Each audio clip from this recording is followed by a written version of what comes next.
DRJ Kids. વાર્તા બે ચોર. એક શહેરમાં રંગા બિલ્લા નામના બે ચોર રહેતા હતા. એક રાત્રે બંને બેસીને વાતો કરી રહ્યા હોય છે.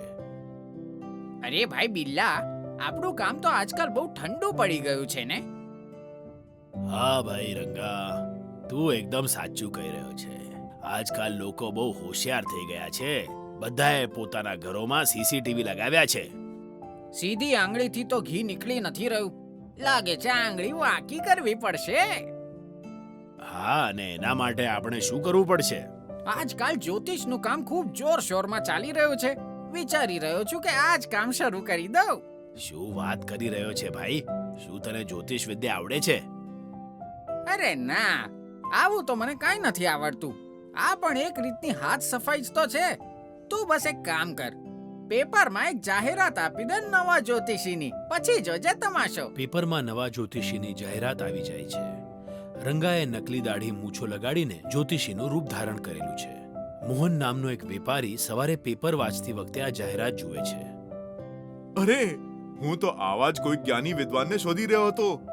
મારો ધંધો કેટલો ઠંડો ચાલી રહ્યો છે, પણ સમજમાં નહોતું આવી રહ્યું કે કોની સાથે વાત કરું. હવે જો ન્યૂઝપેપરમાં એક જ્યોતિષીની જાહેરાત આવી છે, આજે જઈને આમને મળું છું. આમ કહીને મોહન એ નકલી જ્યોતિષી રંગાના આપેલા એડ્રેસ પર જાય છે. બહાર જ્યોતિષી રામાનંદ લખેલું છે. એ પેલા મકાનની અંદર જાય છે. ત્યાં બિલ્લા પહેલેથી જ બેઠેલો છે. હા ભાઈ, કોણ છો? જ્યોતિષી રામાનંદજીને મળવું છે. હા, તું એકદમ સાચી જગ્યાએ આવ્યો છે, પણ એમને મળવા માટે તમને રાહ જોવી પડશે. હા. પણ કેમ? એ હમણાં વ્યસ્ત છે. અચ્છા, આ તો બહુ મોટા જ્ઞાની મહાત્મા લાગે છે. ત્યાર સુધી બાબાજી વ્યસ્ત છે, ત્યાર સુધી આપણે થોડી વાત કરી લઈએ. બિલ્લા છુપાઈને પોતાના મોબાઈલથી રંગાને કોલ લગાડીને ફોન બાજુમાં મૂકી દે છે, જેથી રંગા બંનેની વાતો અંદર બેસીને સાંભળી શકે. મારું નામ મોહન છે. હું પાસે જ રહું છું. વેપારી છું, પણ આજકાલ મારું કામ બહુ ઠંડુ પડી ગયું છે. એટલા માટે જ હું બાબાજીને મળવા આવ્યો છું. ત્યાં જ્યોતિષી બનેલો રંગો અંદરવાળા ચોરડામાં બેસીને મોહનની બધી વાતો સાંભળી લે છે. શું વાત છે! બિલ્લાએ આ માણસને એવો ફસાવી લીધો છે કે પોતાને જ મોઢે બધું કહી રહ્યો છે. ચાલો હવે એને બોલાવું છું. એ બહારની તરફ લાગેલી એક ઘંટડી વગાડે છે. જા ભાઈ, અંદર જા, તારો નંબર આવી ગયો છે. મોહન અંદર રંગાના ચોરડામાં જાય છે. આવો મોહન, આવો. અરે, તમે મારું નામ કેવી રીતે જાણો છો બાબા? હું તારું નામ અને કામ બધું જાણું છું. મને તાના વિશે બધી જ જાણ છે. મને બધું ખબર છે. આવ, બેસ. મોહન સામે મૂકેલી ખુરશી પર બેસી જાય છે. પછી રંગા મોહનના હાથોની રેખાઓ જુએ છે અને કહે છે, આજકાલ તું બહુ જ દુખી છે. તારું કામ આજકાલ ઠીકથી ચાલી નથી રહ્યું. હા બાબા, તમે એકદમ સાચું કહ્યું. અરે પણ આ શું? એક બહુ મોટી મુસીબત સામે આવવાની છે. તારા ઉપર એક મોટું સંકટ આવવાનું છે. કેવું સંકટ બાબા? મને એ સંકટથી બચાવવાનો કોઈ ઉપાય બતાવો. આ લે, અને પોતાના ડાબા હાથની સૌથી નાની આંગળીમાં પહેરી લે. એનાથી તારું સંકટ ટળી જશે. આપી દો બાબા. આ લે, અને 40,000 રૂપિયા આપ આ અંગૂઠીના. 40,000? પણ આટલા રૂપિયા તો હમણાં નથી મારી પાસે બાબા. આ અંગૂઠી કોઈ સામાન્ય અંગૂઠી નથી. આમાં 50,000 મંત્રોનો જાપ છે. આ સિદ્ધ અંગૂઠી છે. આને પહેરવાથી તારો ધંધો પણ ચાલવા લાગશે અને સંકટ પણ ટળી જશે. મારી પાસે આટલા રૂપિયા તો નથી. હું અત્યારે ફક્ત 5,000 રૂપિયા જ આપી શકું છું. ઠીક છે, અત્યારે તું આટલા જ આપી દે અને અંગૂઠી લઈ જા. જ્યારે તારું કામ થઈ જશે ત્યારે બાકીના પૈસા આપી દેજે. ઠીક છે બાબા, ખૂબ ખૂબ આભાર. આમ કહીને મોહન ત્યાંથી નીકળી જાય છે. બિલ્લા, બિલ્લા, હવે જે પણ કરવાનું છે બિલ્લો કરશે. મોહન પોતાના ઘર તરફ ચાલીને જઈ રહ્યો છે. બિલ્લા એક નારિયેળના ઝાડ પર છુપાઈને બેઠો હોય છે. જેવો મોહન ઝાડની નીચેથી પસાર થાય છે, બિલ્લા એના ઉપર નારિયેળ પાડી દે છે. હા, અરે બાપરે, આટલું મોટું નારિયેળ! માંડ માંડ બચ્યો. નારિયેળ ઉપરથી આવીને પડ્યું પણ હું બચી ગયો. હું બધું સમજી ગયો. બાબાએ આ સંકટ વિશે કહ્યું હતું.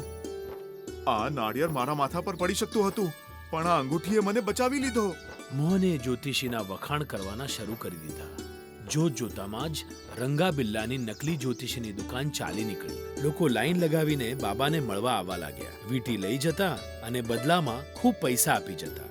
રાત્રે જ્યારે રંગા બિલ્લા અંદરો અંદર વાત કરે છે, બહુ મજા આવી રહી છે. હા, લોકો ડરના માર્યા લાખો રૂપિયા આપી રહ્યા છે, અને પણ માનથી. અહીંયા બીજે દિવસે જ્યારે રંગા જ્યોતિષી બનીને રસ્તા પરથી જઈ રહ્યો હોય છે, તો સામેથી ઇન્સ્પેક્ટર વિજય આવતા દેખાય છે. અરે રંગા, ત્યાં જો, ઇન્સ્પેક્ટર વિજય આવી રહ્યા છે. જો આપણને જોઈ લીધા તો જેલની હવા ખાવી પડશે. અરે મૂરખ, એ મને ઓળખી થોડી શકશે. તું છુપાઈ જા, અને જો હું એને કેવી રીતે મૂર્ખ બનાવું છું. રંગા ઇન્સ્પેક્ટરની પાસે આવીને કહે છે, શું થયું બેટા? બહુ ચિંતામાં દેખાઈ રહ્યો છે. હા બાબા, હું ખૂબ જ ચિંતામાં છું. ઇન્સ્પેક્ટર વિજય, તારું પ્રમોશન નથી થઈ રહ્યું. આ જ ચિંતાનું કારણ છે ને? હા, તમે સાચું કહ્યું બાબા. દર વખતે મારું પ્રમોશન થતા રહી જાય છે. સમજમાં નથી આવતું કે શું કરું. પણ તમે કોણ છો અને તમને મારા વિશે આ બધું કેવી રીતે ખબર છે? અરે મને તો બધું જ ખબર છે. જય ભોળાનાથ. સાંભળ, તારું પ્રમોશન ખૂબ જ સરળતાથી થઈ જશે જો તું મારી આ અંગૂઠી પહેરીશ તો. પણ આની કિંમત 40,000 રૂપિયા છે. જો આવું થઈ શકતું હોય તો હું હમણાં જ રૂપિયા આપું છું. એ રંગાને રૂપિયા આપે છે અને વીંટી પહેરી લે છે. જા બેટા જા, તારો સારો સમય શરૂ થવાનો છે, જેને કોઈ રોકી નહીં શકે. તમે તો મારા માટે ભગવાનનું રૂપ છો બાબા. ના બેટા, હું તો બસ ભોળાનાથનો ભક્ત છું. આમ કહીને રંગા ત્યાંથી નીકળી જાય છે. વિજય પણ પોતાના ઘરે આવીને ખૂબ ખુશ થાય છે. હવે તો મને બાબા મળી ગયા છે. હવે તો હું કમિશનર પણ બની જઈશ. એ મનમાં ને મનમાં જ ખૂબ ખુશ થાય છે અને પોતાની પત્ની પાસે પોતાની કુંડળી માંગે છે. સીમા, મારી કુંડળી ક્યાં છે? ત્યાં જ કબાટમાં મૂકી છે, લઈ લો. ઓહો સીમા, મારી કુંડળી ક્યાં છે? વિજય કબાટમાંથી એક પેપર કાઢે છે. આ જ હશે કુંડળી. હવે બાબાની પાસે જાઉં છું. હવે તો મારું પ્રમોશન કોઈ નહીં રોકી શકે. આમ કહીને એ રંગાની પાસે આવે છે. જ્યોતિષી બનેલો રંગો એની સામે ધ્યાન ધરીને બેઠો હોય છે. બાબા, શું હું સીધો કમિશનર બની શકું છું? જય ભોળાનાથ. કેમ નહીં, કેમ નહીં? પેલા તારી કુંડળી તો જોઈ લઉં.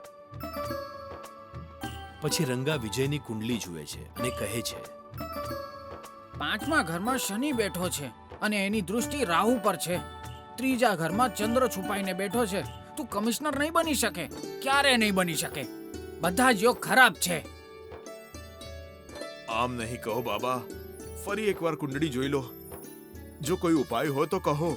હું કરવા માટે તૈયાર છું, ભલે ગમે તેટલો ખર્ચો કેમ ના થાય. ઠીક છે, તો પછી અત્યારે 1 લાખ રૂપિયા આપી દે અને શનિવારે 3 લાખ બીજા લઈ આવજે. પછી તારી કુંડલીની પૂજા થશે, જેથી એના બધા દોષ મટી જશે અને નવા દ્વાર ખુલી જશે. ઠીક છે બાબા. વિજય બાબાને પૈસા આપે છે અને પોતાની કુંડળી લઈને ત્યાંથી નીકળી જાય છે. અરે આ શું? આ તો મારા નવા ઘરનો નકશો છે. એટલે આ કોઈ જ્યોતિષી નથી. મને ઠગી રહ્યો હતો. આમ કહીને વિજય ફરીથી રંગાબિલ્લાની પાસે આવે છે. શું થયું બેટા? હવે શું જોઈએ છે તને? હવે મને નહીં, તને જોઈએ છે જેલની હવા. મારા ઘરના નકશાને જોઈને મારું ભવિષ્ય કહી રહ્યો હતો. મને ઠગી રહ્યો હતો. અરે રે રે, અરે રે રે, નહીં નહીં. હવે તમારા બંનેની આવી બની. ચાલો તમને બંનેને જેલની હવા ખવડાવું છું. ઇન્સ્પેક્ટર વિજય એ બંનેને પકડીને લઈ જાય છે.